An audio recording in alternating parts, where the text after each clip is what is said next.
A gente abre essa edição do Bom Dia Alagoas falando sobre o Dia Mundial do Rim, que é celebrado hoje. Aqui no Brasil, a realidade é alarmante, viu? Mais de 10 milhões de pessoas sofrem com a doença renal crônica. Em Alagoas é um exemplo, né? São mais de 2.000 pacientes em terapia renal para substituir a função do rim. Um tratamento difícil que muda a rotina de quem precisa da hemodiálise.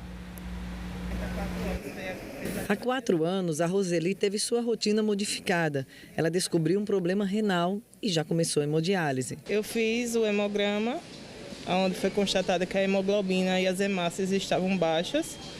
E eu fui para um médico e ele passou outros exames, inclusive a creatinina e a ureia, que é a função dos rins. E quando eu descobri, eu já fiquei na hemodiálise. Além das sessões de hemodiálise, ela teve que cuidar mais da alimentação. Tem coisas que a gente não pode comer por conta do potássio, o sódio, o que contém o fósforo, tudo isso. A estimativa é de que mais de 10 milhões de brasileiros tenham algum problema renal. Aqui em Alagoas, mais de 2.000 pacientes fazem hemodiálise. O Paulo começou há 3 meses. Ele disse que sempre se cuidou muito, mas outra doença causou problemas em seus rins. Para minha surpresa, no final do ano passado, depois de um exame de rotina, foi determinado que eu contraí mieloma múltiplo, que é o câncer na medula óssea. E ele acarreta um problema renal chamado mieloma de rim de mieloma.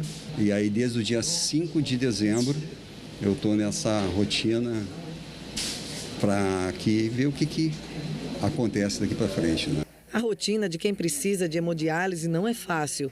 A Laís é enfermeira e diz que a adaptação do tratamento muitas vezes é o mais difícil. Porque ele muda a rotina do paciente muda completamente, porque enquanto ele tinha uma rotina que todos os dias ele ia trabalhar ou ele ia fazer alguma atividade, essa rotina é totalmente quebrada por conta da rotina da hemodiálise. Aqui eles vêm 3 vezes por semana fazer o tratamento, é necessário que esteja 3 vezes por semana, então acaba que é uma rotina muito cansativa. O próprio tratamento, ele é um tratamento exaustivo, o paciente tem muitos sintomas durante o tratamento, porque assim, o sangue dele está sempre circulando em uma máquina, não é normal, não é natural e ele se sente mal. Tem enjoo, tem tontura, ele não se sente bem com isso, então a gente foca muito no acolhimento do paciente, em receber esse paciente bem, em cuidar para que ele tenha uma melhora na qualidade de vida dele, é sempre orientado e muito apoio psicológico. Somente nesse hospital são atendidos cerca de 400 pacientes de várias cidades do estado. Esse serviço é uma referência do estado, hoje é o maior serviço do estado na quantidade de pacientes que precisam realizar a hemodiálise e para isso realmente todo o estado vem, faz a sua terapia, né, a sua hemodiálise e cada um da onde seja oriundo retorna à sua cidade. Essa periodicidade precisa se vir 3 vezes por semana e a diálise realmente dura 4 horas em cada sessão.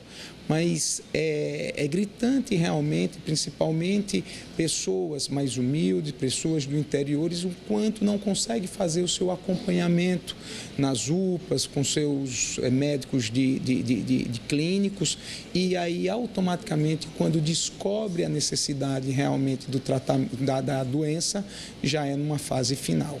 O médico especialista orienta as pessoas para que não deixem o problema nos rins chegar a uma doença crônica que dependa da hemodiálise. As principais doenças e os principais fatores de riscos que a gente tem para esses indivíduos que padecem de doença renal, os principais são a hipertensão, o diabetes, tá? As nefrites e algumas doenças autoimunes, como lúpus, vasculites, febre reumatoide. Então, para todos esses pacientes que possuem algum tipo de comorbidades, tá? E aqueles que possuem essas doenças, é muito importante ter a visão que é necessário realizar exames de creatinina, exames periódicos dos rins, para evitar a progressão a chegar em hemodiálise. Importante demais, né? Um tratamento que requer mudanças na rotina, como a gente falou no início dessa reportagem, né, Sofia? É sim, Gilvan. Infelizmente, com essa mudança na rotina, também afeta muito o psicológico desses pacientes. Sim. Por isso, o acompanhamento multidisciplinar com várias áreas da saúde é fundamental para muitos desses pacientes, principalmente quando ele é pego de surpresa. Quando não existe nenhum caso na família, quando ele sequer desconfia de um problema como esse, de um problema nos rins, e aí vai vivendo a vida sem realmente regrar sua alimentação, sem realmente regrar seus hábitos diários, e aí ainda precisa de hemodiálise no final. Isso, e ter atenção com as comorbidades também, né? É importante isso, né?